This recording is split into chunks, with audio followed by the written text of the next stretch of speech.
leçon 3, circuit commandé par la carte Arduino, qui n'est qu'un circuit moteur électrique qui est relié à ces bornes.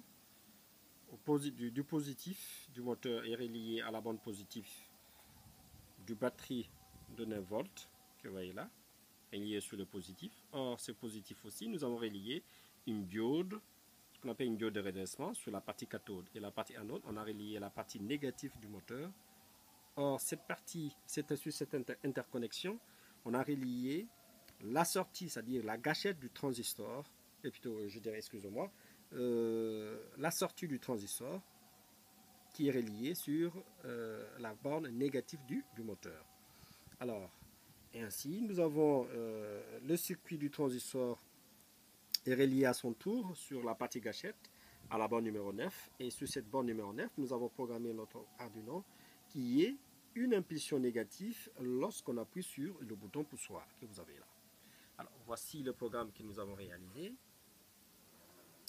Vous avez le programme de const in switch égale 2, const in switch motor pin égale 9. Alors, sur le switch, nous avons programmé lorsqu'on appuie sur le bouton, par exemple pour le moteur, qui est switch state égale high, c'est-à-dire une impulsion. Et digital write motor print égale IG. Ok? Cela veut dire quoi? Cela veut dire lorsqu'il y a une impulsion sur le bouton poussoir, l'Arduino va envoyer une impulsion sur la borne négative qui va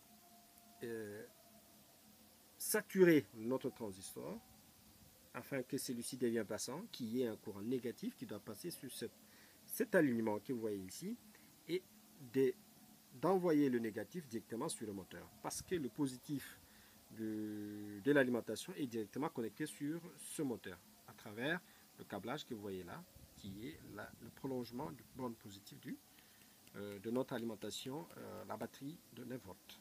Alors, regardez, on va appuyer sur ce bouton et vous allez voir, le moteur démarre. Vous voyez?